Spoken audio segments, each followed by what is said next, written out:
RSS ವಿರುದ್ಧದ post ವಿಚಾರಕ್ಕೆ ಸಂಬಂಧಪಟ್ಟಂತೆ ಸದ್ಯ ಪ್ರಿಯಾಂಕ್ ಖರ್ಗೆ ಅವರಿಗೆ ಕೋರ್ಟ್ ಸಮನ್ಸ್ ಅನ್ನು ಕೊಟ್ಟಿದೆ. ಅವಹೇಳನಕಾರಿ ಪೋಸ್ಟ್ ಆರೋಪದಡಿ ಕೋರ್ಟ್ ಈ ನೋಟಿಸ್ ಅನ್ನು ಕೊಟ್ಟಿರುವಂತದ್ದು. ಇನ್ನು ಕೋರ್ಟ್ ಸಮನ್ಸ್ ವಿಚಾರಕ್ಕೆ ಸಚಿವ ಪ್ರಿಯಾಂಕ್ ಖರ್ಗೆ ಸ್ಪಷ್ಟನೆ ಕೊಟ್ಟಿದ್ದಾರೆ. ಏನ್ ಹೇಳಿದ್ದಾರೆ ಈ ಕುರಿತಂತೆ ಅಪ್ಡೇಟ್ಸ್ ಇದೆ. ನಾನು ಯಾವುದೇ ಹೊಸ ಆರೋಪ ಸೃಷ್ಟಿಸಿಲ್ಲ ಅಂತ ಪ್ರಿಯಾಂಕ್ ಖರ್ಗೆ ಹೇಳಿಕೆ ಕೊಟ್ಟಿದ್ದಾರೆ. ಆರ್ಎಸ್ಎಸ್ ವಿರುದ್ಧ ಪೋಸ್ಟ್ ಮಾಡಿರುವಂತಹ ವಿಚಾರಕ್ಕೆ ಸಂಬಂಧಪಟ್ಟಂತೆ ಸದ್ಯ ಪ್ರಿಯಾಂಕ್ ಖರ್ಗೆಗೆ ಕೋರ್ಟ್ ಸಮನ್ಸ್ ಅನ್ನು ಹೊರಡಿಸಿದೆ. ಅವಹೇಳನಕಾರಿ ಪೋಸ್ಟ್ ಆರೋಪದಡಿ ಕೋರ್ಟ್ ಈ ನೋಟಿಸ್ ಅನ್ನು ಕೊಟ್ಟಿದೆ. ಕೋರ್ಟ್ ಸಮನ್ಸ್ ವಿಚಾರಕ್ಕೂ ಕೂಡ ಸಚಿವ ಪ್ರಿಯಾಂಕ್ ಖರ್ಗೆ ಸ್ಪಷ್ಟನೆಯನ್ನ ಕೊಟ್ಟಿದ್ದಾರೆ. ಏನ್ ಹೇಳಿದ್ದಾರೆ ಅಂದ್ರೆ, ನಾನು ಯಾವುದೇ ಆರೋಪವನ್ನ ಸೃಷ್ಟಿ ಮಾಡಿಲ್ಲ ಅಂತ ಪ್ರಿಯಾಂಕ್ ಖರ್ಗೆ ಹೇಳಿಕೆ ಕೊಟ್ಟಿದ್ದಾರೆ. ಸಾರ್ವಜನಿಕ ವಲಯದಲ್ಲಿದ್ದ ಮಾಹಿತಿಯನ್ನೇ ನಾನು ಹಂಚಿರುವಂತದ್ದು, ಪತ್ರಿಕೆಗಳಲ್ಲಿ ಪ್ರಕಟವಾದ ವಿಷಯವನ್ನೇ ನಾನು ಬಿಡುಗಡೆ ಮಾಡಿದ್ದೀನಿ. ಅದನ್ನು ಹೊರತುಪಡಿಸಿ ನನ್ನ ವೈಯಕ್ತಿಕ ನಾನು ಏನೂ ಕೇಳಿಲ್ಲ. ನ್ಯಾಯಾಂಗದ ಮೇಲೆಗೆ ನನಗೆ ಸಂಪೂರ್ಣ ಗೌರವ ಇದೆ. ಇನ್ನು ನ್ಯಾಯಾಲಯದ ಆದೇಶವನ್ನು ನಾನು ಕೂಡ ಪಾಲಿಸ್ತೀನಿ. ಆರ್ಎಸ್ಎಸ್ ವಿರುದ್ಧದ ಆರೋಪ ಪ್ರತ್ಯಾರೋಪಕ್ಕೆ ಹೊಸ ತಿರುವು ಸಿಕ್ಕಿರುವಂತದ್ದು. ಇನ್ನು ಪ್ರಕರಣದ ಮುಂದಿನ ವಿಚಾರಣೆಯತ್ತ ರಾಜ್ಯದ ಚಿತ್ತ ನೆಟ್ಟಿದೆ. ನಾವು ಗಮನಿಸಿದ್ವಿ, ಪ್ರಿಯಾಂಕ್ ಖರ್ಗೆ ಅವರು ಆರ್ಎಸ್ಎಸ್ಗೆ ಸಂಬಂಧಪಟ್ಟಂತೆ ಮೋಹನ್ ಭಾಗವತ್ ಅವರಿಗೆ 7 ಪ್ರಶ್ನೆಗಳನ್ನ ಇಟ್ಟಿದ್ರು. ಹಿಂದೆ ಸರಾಗವಾಗಿ ಇಲ್ಲಿ ಆರೋಪ ಪ್ರತ್ಯಾರೋಪ ಇಬ್ಬರು ಕಡೆಯಿಂದ ಕೂಡ ನಡೀತಾ ಇತ್ತು. ಇಲ್ಲಿ ಆರ್ಎಸ್ಎಸ್ಗೆ 7 ಪ್ರಶ್ನೆ ಇಟ್ಟಿದ್ರು ಪ್ರಿಯಾಂಕ್ ಖರ್ಗೆ. ನಾನು ಗೃಹ ಸಚಿವನಾಗಿ ಕೇಳ್ತಾ ಇದ್ದೀನಿ, ಅದು ನಾನು ಕೇಳ್ತಾ ಇಲ್ಲ, ಸಮಾಜದ ದೃಷ್ಟಿಯಿಂದ ಜೊತೆಗೆ ಸರ್ಕಾರದ ಹಿತದೃಷ್ಟಿಯಿಂದ ನಾನು ಕೇಳ್ತಾ ಇದ್ದೀನಿ. ಏನ್ ಕೇಳಿದೆ 7 ಪ್ರಶ್ನೆಗಳನ್ನ ಅಂತ ಹೇಳ್ಬಿಟ್ಟು, ನಿಮ್ಮ ಆರ್ಎಸ್ಎಸ್ ಕಂಪನಿ ಇದು ಸರ್ಕಾರದಿಂದ ನೋಂದಾಯಿತ ಆಗಿದೆಯಾ, ರಿಜಿಸ್ಟರ್ ಆಗಿದೆಯಾ, ತೆರಿಗೆಯನ್ನು ಕಟ್ತಾ ಇದ್ದೀರಾ, ಎಲ್ಲೆಲ್ಲಿ ನಿಮ್ಮ ಆಫೀಸ್ಗಳಿದೆ, ಜೊತೆಗೆ ಆಫೀಸ್ಗಳಲ್ಲೂ ಯಾವ ರೀತಿ ಟ್ಯಾಕ್ಸ್ ಅನ್ನ ಕಟ್ತಾ ಇದ್ದಾರೆ, ಜೊತೆಗೆ ನಿಮಗೆ ಹೆಂಗ್ ಆದಾಯ ಬರ್ತಾ ಇದೆ, ಎಷ್ಟು ನಿಮ್ಮ ಪಕ್ಷದಲ್ಲಿ ಗುರುತಿಸಿಕೊಂಡಿದ್ದಾರೆ, ಜೊತೆಗೆ ಯಾರೆಲ್ಲ ಇದ್ದಾರೆ, ಅವರಲ್ಲಿ ಇರುವಂತಹ ರೆವೆನ್ಯೂ ಏನು, ಎಲ್ಲ ಪಾರ್ಟಲ್ಲೂ ಕೂಡ 7 ಪ್ರಶ್ನೆಯನ್ನ ಇಟ್ಟಿದ್ರು ಪ್ರಿಯಾಂಕ್ ಖರ್ಗೆ. ಆದ್ರೆ ಈ ಕುರಿತಂತೆ ಮೋಹನ್ ಭಾಗವತ್ ಯಾವುದೇ ಪ್ರಶ್ನೆಗೂ ಕೂಡ ಉತ್ತರ ಕೊಟ್ಟಿರಲಿಲ್ಲ.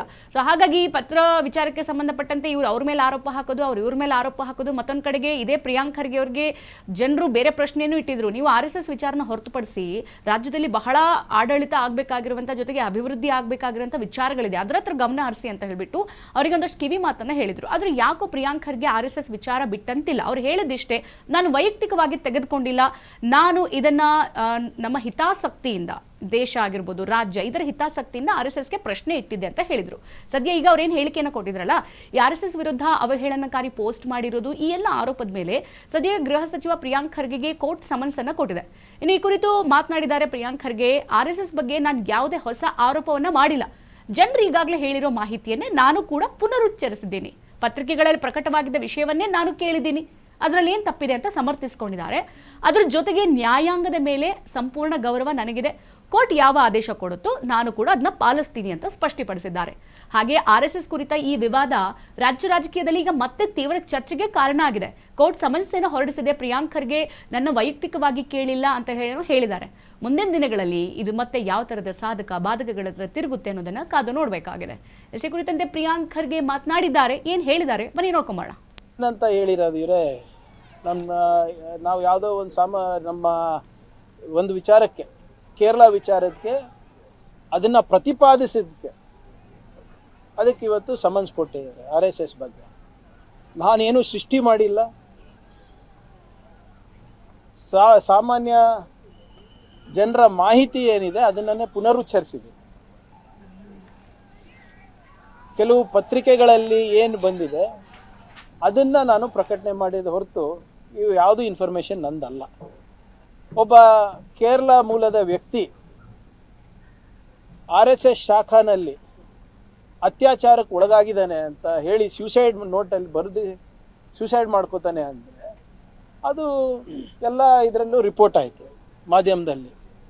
ಅದನ್ನು ನಾನು ಉಲ್ಲೇಖಿಸಿದೆ ಹೊರತು ಅದು ಯಾವುದು ನಂದು ಸೃಷ್ಟಿ ಎಲ್ಲ ಇದೇನು. ಆಮೇಲೆ ಇದೇನು ಹೊಸದು ಅಲ್ಲ. ನಿಮ್ಗೆ ನೆನಪಿದ್ರೆ BJP ಅವ್ರು ಏನು ಮಾಡ್ತಾರೆ ಅಂದರೆ, ಅವ್ರಿಗೆ ಯಾವಾಗ ಉತ್ತರ ಕೊಡೋಕ್ಕಾಗಲ್ಲ, ಹೀಗೆ ಸಂಸ್ಥೆಗಳ ಮುಖಾಂತರ ಅಥವಾ ಅವರ ಏನು ಕೆಲವು ಜನ ಆಳ್ಮಕ್ಳು ಇಟ್ಟಿದ್ದಾರೆ ಬರೀ ಹೆದರ್ಸೋಕ್ಕೆ ಬೆದರ್ಸೋಕ್ಕೆ.